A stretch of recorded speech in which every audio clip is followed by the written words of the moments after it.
Hello students. तो आज जो कहानी मैं पढ़ने जा रहा हूँ उसका नाम है नेताजी का चश्मा और इसके लेखक हैं स्वयं प्रकाश जी। और ये कहानी है क्लास 10th के बच्चों के लिए जो CBSE NCERT का सिलेबस फॉलो करते हैं। उनकी जो हिंदी की किताब है क्षितिज भाग 2, तो इसके प्रोज सेक्शन की ये कहानी है। इसके लेखक हैं स्वयं प्रकाश जी। तो थोड़ा सा हम लोग पहले इनके बारे में पढ़ते हैं और इनका परिचय देखते हैं कि आखिर इनका जन्म कहाँ हुआ, इनकी पढ़ाई कहाँ हुई, इनका करियर कैसा रहा है, इन्होंने कौन कौन सी कहानियाँ लिखी हैं और साथ साथ में इन्हें समय के साथ साथ इनकी रचना कृति पर साहित्य में हुए दिए गए कंट्रीब्यूशन के बेसिस पर सरकार की तरफ से इन्हें कौन कौन से पुरस्कार वगैरह दिए गए हैं, है ना। अच्छा, तो स्वयं प्रकाश जी का जन्म सन 1947 में इंदौर मध्य प्रदेश में हुआ। मैकेनिकल इंजीनियरिंग की पढ़ाई करके एक औद्योगिक प्रतिष्ठान में नौकरी करने वाले स्वयं प्रकाश का बचपन और नौकरी का बड़ा हिस्सा राजस्थान में बीता। फिलहाल स्वैच्छिक सेवानिवृत्ति के बाद वे भोपाल में रहते हैं और वसुधा पत्रिका के संपादन से जुड़े हैं। तो स्टूडेंट्स, मैं यहाँ ये कहना चाहूँगा कि ये जो छोटा हिस्सा हम लोगों ने अभी इनके परिचय का पढ़ा, जिसमें इनकी जन्म की बारे में बताया गया है, इन्होंने मैकेनिकल इंजीनियरिंग की पढ़ाई की बात की वो बताया गया है, और काफ़ी सालों तक औद्योगिक प्रतिष्ठान में नौकरी करने के बाद फिलहाल वो सेवानिवृत्त होकर के भोपाल में रह रहे हैं और वसुधा पत्रिका के संपादन से जुड़े हैं। तो इसमें क्या बात निकल करके आती है, इसमें मैं ये बताना चाहता हूँ कि अक्सर ऐसा होता है कि लोगों का स्वभाव, लोगों का करियर, लोगों की ज़िंदगी जो होती है ना, कई बार कॉन्ट्रास्ट सरीखी होती है। जैसे इन्होंने पढ़ाई तो की, मैकेनिकल इंजीनियरिंग की, काम किया इंजीनियरिंग का इन्होंने, लेकिन जिस वजह से आज आप सारे स्टूडेंट्स इन्हें जान पा रहे हैं वो मैकेनिकल इंजीनियरिंग नहीं है। हम इन्हें जान पा रहे हैं इनके साहित्य में दिए गए योगदान की वजह से। और एक और बात इसमें लिखी है ना कि स्वैच्छिक सेवानिवृत्ति, इन्होंने खुद से रिटायरमेंट लिया है और उसके बाद अभी भी ये साहित्य के योगदान में ही जुड़े हुए हैं। तो ये काफ़ी गौर करने वाली बात है। ये कई लोगों के जीवन में ऐसी बातें होती हैं कि वो एक साथ दो फील्ड्स में बराबर के स्तर पर योगदान दे पाते हैं। 8वें दशक में उभरे स्वयं प्रकाश आज समकालीन कहानी के महत्वपूर्ण हस्ताक्षर हैं। उनकी 13 कहानी संग्रह प्रकाशित हो चुके हैं, जिनमें सूरज कब निकलेगा, आएंगे अच्छे दिन भी, आदमी जात का आदमी और संधान उल्लेखनीय हैं। उनके बीच में विनय और ईंधन उपन्यास चर्चित रहे हैं। उन्हें पहल सम्मान, वनमाली पुरस्कार, राजस्थान साहित्य अकादमी पुरस्कार आदि पुरस्कारों से पुरस्कृत किया जा चुका है।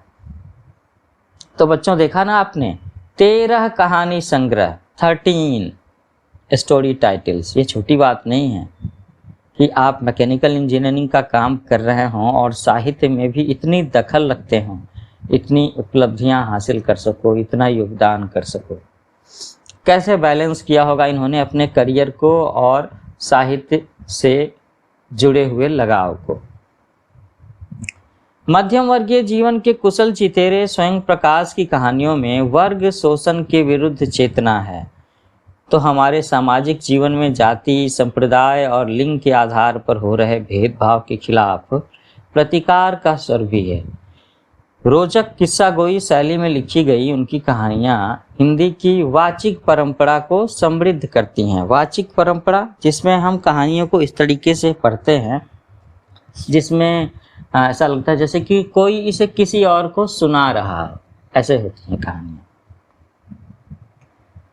अब स्वयं प्रकाश जी ने नेताजी का चश्मा इस कहानी में क्या कहने की कोशिश की है वो देखते हैं।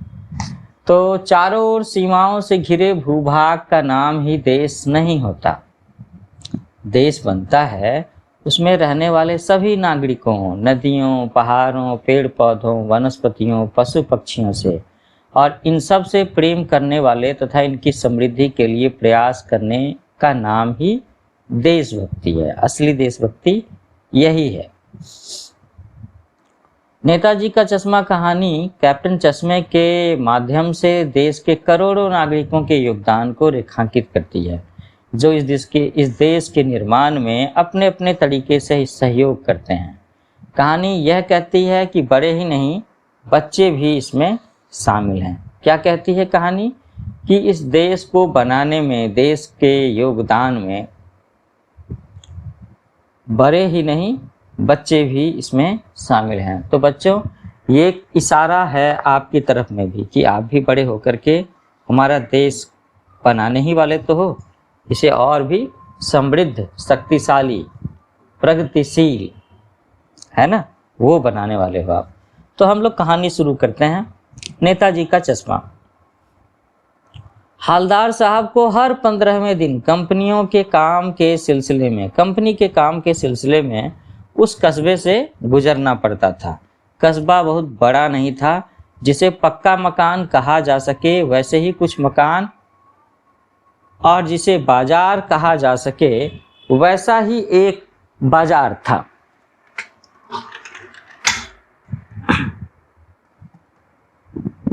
कस्बे में एक लड़कों का स्कूल, एक लड़कियों का स्कूल, एक सीमेंट का छोटा सा कारखाना, 2 ओपन एयर सिनेमा घर और एक ठो नगर पालिका भी थी।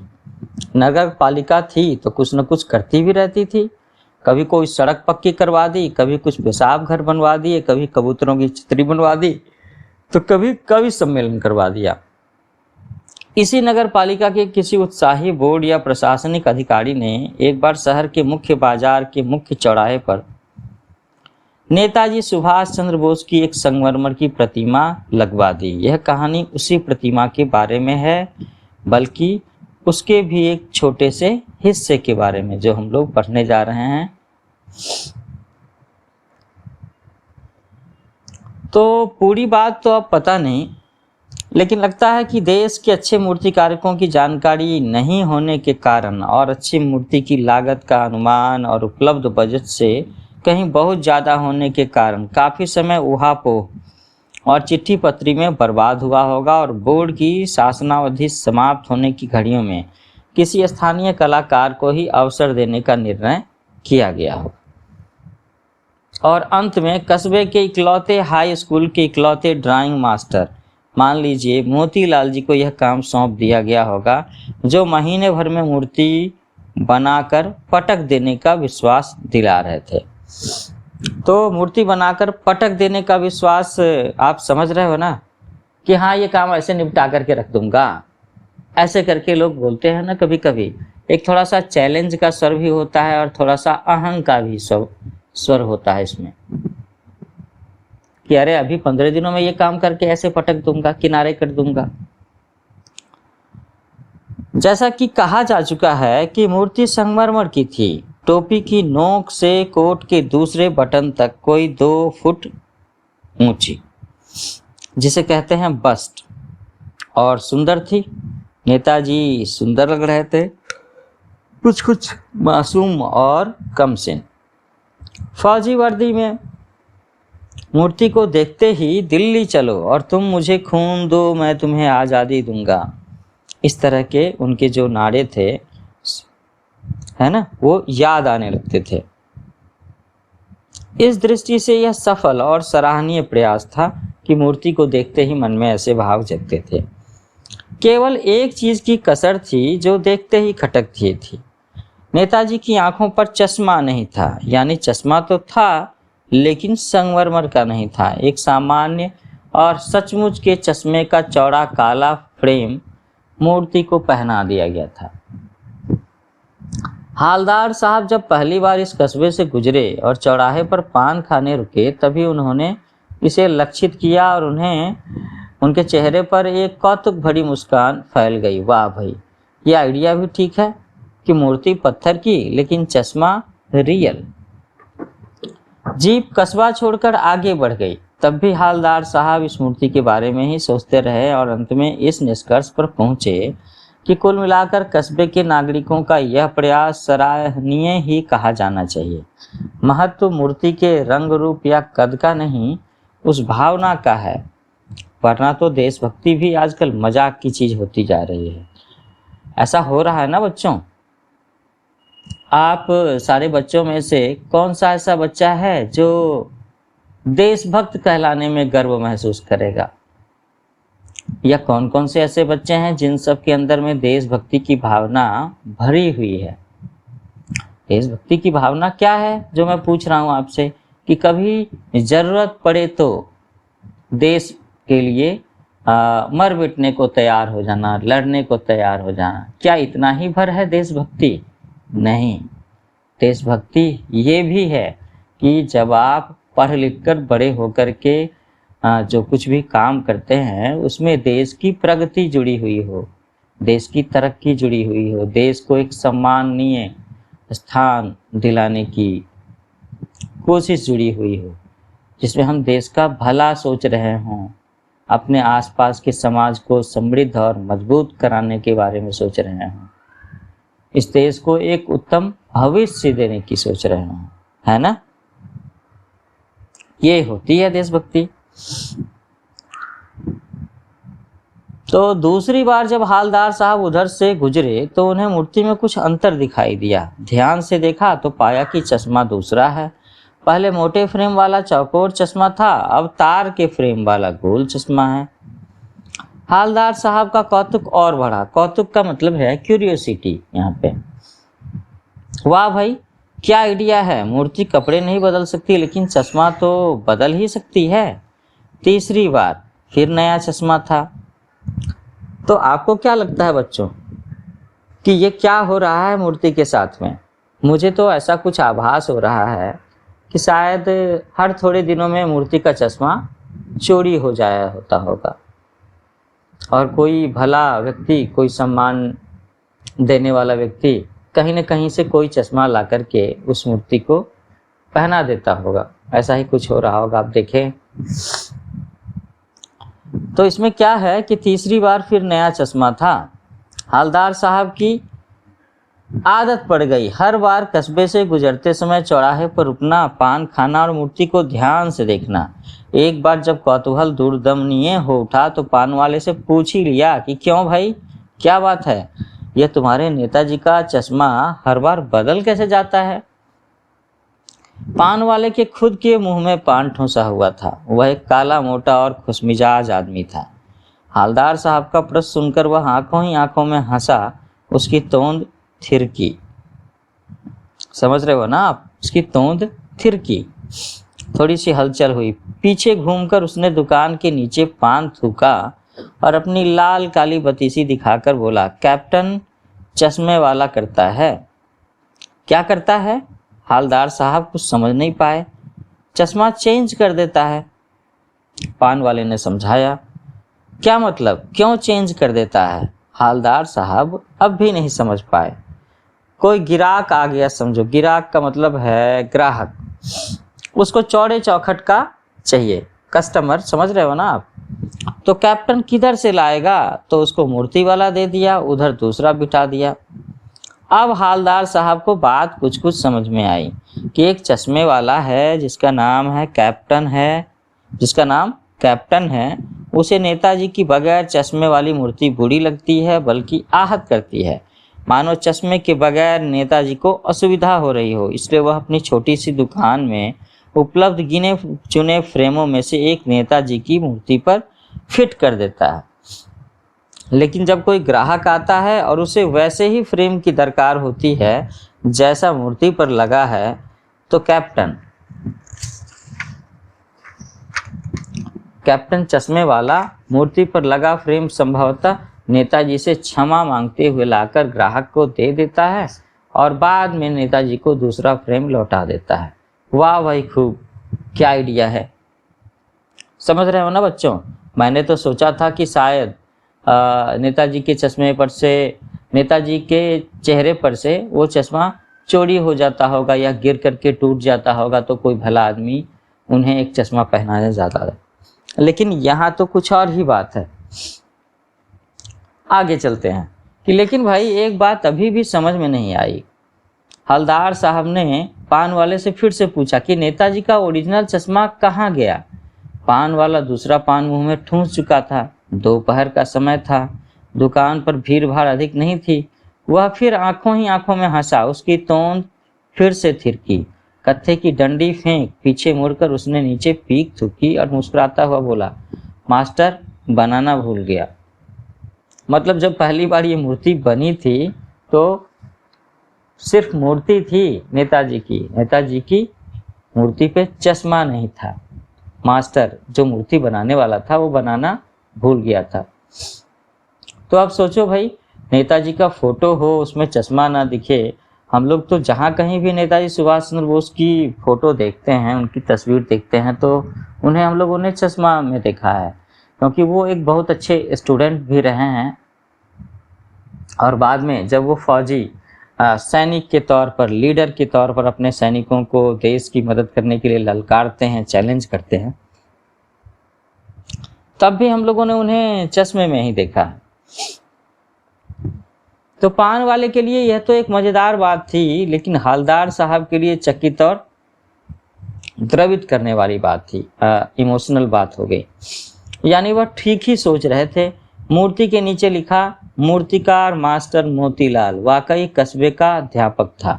बेचारे ने महीने भर में मूर्ति बनाकर पटक देने का वादा कर दिया होगा, बना भी ली होगी, लेकिन पत्थर में पारदर्शी चश्मा कैसे बनाया जाए, कांच वाला यह तय नहीं कर पाया होगा। यह कोशिश की होगी और असफल रहा होगा, यह बनाते बनाते कुछ और बारीकी के चक्कर में चश्मा टूट गया हो शायद, या पत्थर का चश्मा अलग से बनाकर फिट किया होगा और वह निकल गया होगा। उफ, इतनी सारी बातें हवलदार साहब के मन में आ रही थी।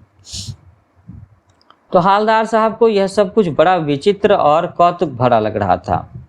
इन्हीं ख्यालों में खोए खोए पान के पैसे चुकाकर चश्मे वाले की देशभक्ति के समक्ष नतमस्तक होते हुए वह जीप की तरफ चले, फिर रुके, पीछे मुड़े और पान वाले के पास जाकर पूछा कि क्या कैप्टन चश्मे वाला नेताजी का साथी है या आज़ाद हिंद फौज का भूतपूर्व सिपाही।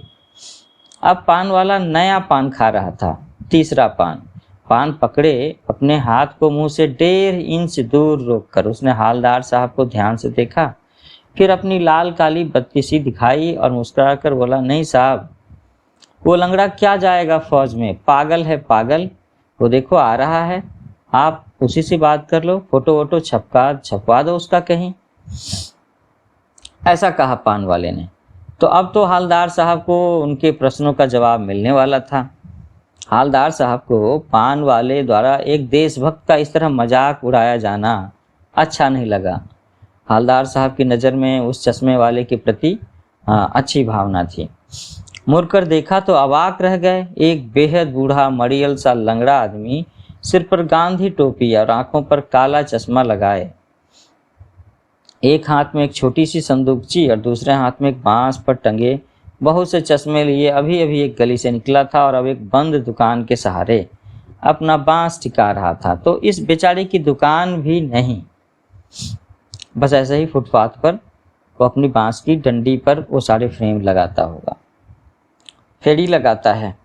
हवलदार साहब चक्कर में पड़ गए। पूछना चाहते थे कि इसे कैप्टन क्यों कहते हैं, क्या यही इसका वास्तविक नाम है, लेकिन पान वाले ने साफ बता दिया था कि अब वह इस बारे में और बात करने को तैयार नहीं। ड्राइवर भी बेचैन हो रहा था, काम भी था। हवलदार साहब जीप में बैठकर चले गए। 2 साल तक हवलदार साहब अपने काम के सिलसिले में उस कस्बे से गुजरते और नेताजी की मूर्ति में हुए बदलते चश्मों को देखते रहे। कभी गोल, कभी चश्मा होता तो कभी चौकोर, कभी लाल, कभी काला, कभी धूप का चश्मा, कभी बड़े कांचों वाला गोगो चश्मा, पर कोई न कोई चश्मा होता जरूर। और उस धूल भरी यात्रा में हवलदार साहब को कौतुक और प्रफुल्लता के कुछ क्षण देने के लिए। फिर एक बार ऐसा हुआ कि मूर्ति के चेहरे पर कोई भी कैसा भी चश्मा नहीं था और उस दिन पान की दुकान भी बंद थी। चौराहे की अधिकांश दुकानें बंद थीं। अगली बार भी मूर्ति की आंखों पर चश्मा नहीं था। हालदार साहब ने पान खाया और धीरे से पान वाले से पूछा कि क्यों भाई, क्या बात है, आजकल तुम्हारे नेताजी की आंखों पर चश्मा नहीं है। पान वाला उदास हो गया। उसने पीछे मुड़कर मुंह का पान नीचे थूका और सिर झुकाकर अपनी धोती के सिरे से आंखें पोंछता हुआ बोला, थोड़ा इमोशनल हो गया होगा, संभवतः आंसू निकल रहे होंगे, कि साहब कैप्टन मर गया। ऐसा कहा उसने। और कुछ नहीं पूछ पाए हालदार साहब। कुछ पल चुपचाप खड़े रहे, फिर पान के पैसे चुकाकर जीप में आ बैठे और रवाना हो गए।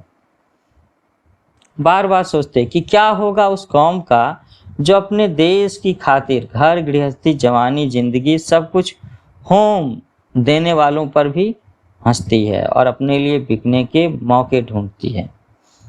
दुखी हो गए। 15 दिन के बाद फिर उसी कस्बे से गुजरे। कस्बे में घुसने से पहले ही ख्याल आया कि कस्बे की हृदय स्थली में सुभाष की प्रतिमा अवश्य ही प्रतिष्ठापित होगी, लेकिन सुभाष जी की आंखों पर चश्मा नहीं होगा, क्योंकि मास्टर बनाना भूल गया और कैप्टन मर गया। सोचा आज वहां रुकेंगे नहीं, पान भी नहीं खाएंगे, मूर्ति के तरफ देखेंगे भी नहीं, सीधे निकल जाएंगे। ड्राइवर से कह दिया कि चौराहे पर रुकना नहीं, आज बहुत काम है, पान आगे कहीं खा लेंगे। लेकिन आदत से मजबूर आंखें चौराहा आते ही मूर्ति की तरफ उठ गई और कुछ ऐसा देखा कि चीखे, रोको। जीप स्पीड में थी। ड्राइवर ने जोर से ब्रेक मारी। रास्ते चलते लोग देखने लगे। जीप रुकते न रुकते हालदार साहब जीप से कूदकर तेज तेज कदमों से मूर्ति की तरफ लपके और उसके ठीक सामने जाकर अटेंशन में खड़े हो गए। मूर्ति की आंखों पर सरकंडे से बना छोटा सा चश्मा रखा हुआ था, जैसा बच्चे बना लेते हैं। हालदार साहब भावुक हैं। इतनी सी बात पर उनकी आंखें भर आईं। तो बच्चों, कैसी लगी ये कहानी और हालदार साहब की आंखें क्यों भर आईं? हालदार साहब ने क्या सोचा होगा? और जिस तरह की भावना हालदार साहब के मन में उमड़ती घुमड़ती रहती थी कि नेताजी की आंखों पर चश्मा रहना तो चाहिए, इसी भावना के कुछ रूप वहां पर रहने वाले कुछ बच्चों के मन में भी रहे होंगे। और शायद किसी बच्चे को भी ये बात बुरी लगी होगी कि नेताजी की मूर्ति तो है, लेकिन मूर्ति पर चश्मा नहीं है। और नेताजी का चश्मा उनके व्यक्तित्व का एक बहुत ही इम्पोर्टेंट हिस्सा है। कहीं ना कहीं अधूरापन सा लगता होगा और शायद किसी बच्चे ने सरकंडे का एक चश्मा बनाकर पहना दिया होगा। उसके अंदर भी छोटी सी देशभक्ति की भावना या इस इतने बड़े देशभक्त सुभाष चंद्र बोस जी के प्रति मन में सम्मान की भावना रही होगी और इसी कोशिश में बच्चे ने एक चश्मा बना करके पहना दिया होगा। लेकिन बात इतने पर ही खत्म नहीं होती बच्चों। बात है कि ये भावना उस बच्चे के मन में आई और उसने सरकंडे का एक चश्मा बना करके पहना दिया। ये भावना हालदार साहब के मन में आती जाती रहती है और वो वहां जा करके अपने आप को रोक नहीं पाए, इमोशनल हो गए। यही भावना कुछ हद तक उस कैप्टन चश्मे वाले के अंदर में भी थी, जिसने अपने जीते जी कभी भी उस मूर्ति को, सुभाष चंद्र बोस जी की मूर्ति को बिना चश्मे के नहीं रहने दिया, है ना। लेकिन क्या यही देशभक्ति की भावना और एक देशभक्त की मूर्ति के प्रति जो भावना आदर की होनी चाहिए, ये उस कस्बे के और लोगों में थी या नहीं थी, या ये भावना किस हद तक रही होगी या नहीं रही होगी? क्योंकि उस कस्बे में और भी पढ़े लिखे लोग होंगे, संभ्रांत लोग होंगे, कुछ नेता भी होंगे, कुछ धनाढ़ बहुत अच्छे खासे पैसे वाले लोग भी रहे होंगे और कुछ तथाकथित बड़े नाम के आदमी भी रहे होंगे। तो क्यों नहीं उनमें से किसी ने ये कदम उठाया कि एक अच्छा सा मजबूत सा चश्मा उनकी मूर्ति पर अच्छे से लगा दिया गया हो, जिसे कोई निकाल ना पाए, जिस पर मौसम का असर ना पड़े, जो टूटे फूटे नहीं, और हमेशा नेताजी की मूर्ति की शोभा उनके व्यक्तित्व को उसी रूप में प्रदर्शित करता रहे जो हमारे आपके हम सबके मन में बसी पड़ी है। यही बातें हैं जिसकी वजह से हालदार साहब भावुक हैं, है ना। तो कैसी लगी ये स्टोरी? मुझे लगता है आप बच्चों में से भी कुछ बच्चे ऐसे ज़रूर होंगे जिनके हृदय को इस कहानी में छूने में सफलता हासिल की होगी। थोड़ी इमोशनल स्टोरी है ना, उन लोगों के लिए, उन बच्चों के लिए जो अपने देश के प्रति मन में देशभक्ति की भावना रखते हैं। तो ठीक है बच्चों, इस तरीके से आपकी कहानी यहाँ पर ख़त्म होती है, जिसका नाम था नेताजी का चश्मा। इस कहानी को पढ़ने के बाद मन में कुछ सवाल उठते हैं कि आखिर देश प्रेम क्या है, देश प्रेम है क्या। तो मैं देख रहा हूँ कि इसी पाठ के आखिर में देश प्रेम विषय पर आचार्य रामचंद्र शुक्ल जी का एक छोटा सा निबंध है। तो मैं इस निबंध की भी रिकॉर्डिंग इसी लेक्चर के डिस्क्रिप्शन में उसका लिंक डाल रहा हूँ, जहाँ से आप सचमुच में जान सकते हैं आचार्य रामचंद्र शुक्ल जी के विचार कि देशभक्ति क्या चीज़ होती है। एक बार थोड़ा सा आपके मन में भी इसके बारे में भाव उठेंगे, आप जानने की कोशिश करेंगे कि सचमुच की देशभक्ति क्या होती है। सिर्फ जो स्वतंत्रता के लिए, देश के लिए लड़े हैं वही देशभक्त हैं, जो बॉर्डर पर गोलियां खाते हैं वही देशभक्त हैं, या और भी जरिए हैं, और भी तरीके हैं जिनके जरिए हम अपने देश के प्रति देशभक्ति प्रदर्शित कर सकते हैं, वो भावना दिखा सकते हैं और सचमुच में देशभक्त साबित हो सकते हैं। ठीक है बच्चों, जल्दी ही मैं इस लेक्चर के फॉलोअप लेक्चर सेशन में आप सबसे फिर से मिल सकता हूँ, जहाँ पर मैं इस चैप्टर के क्वेश्चन आंसर को सॉल्व करने में आपकी मदद करूँगा। तब तक आप अपना ख्याल रखें, अच्छे से पढ़ाई करें। Happy learning. और मेरे चैनल का नाम याद रखेंगे और उसे शेयर करना ना भूलें। नाम है न्यू एज कोचिंग। शुभ विदा।